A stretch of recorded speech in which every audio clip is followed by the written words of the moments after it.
Musulmanlar da amanattır zalimler.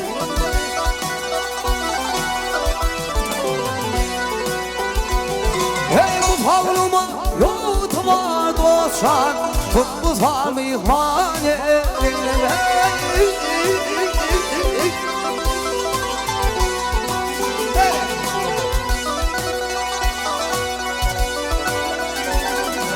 Kimler tefe kurur idin gile idin dost idin.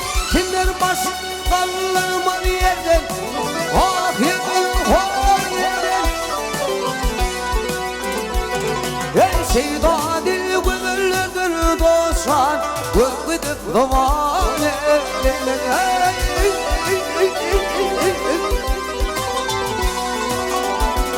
Her şey adil gönüllerdir dostlar.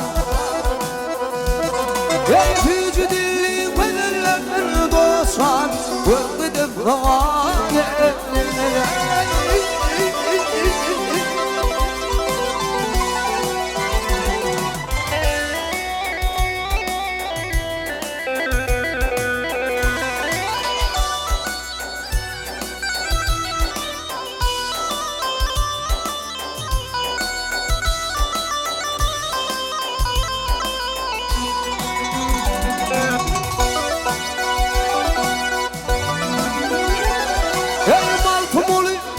Akar geri akar uduka, Hakk'a öldürme uçuner, her honer.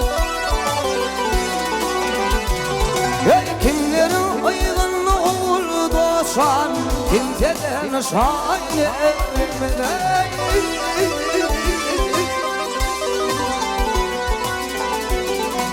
Atılıp meydan evine dostan, eyvah tülüp meydan elimi dostlar, gönlüdür davane.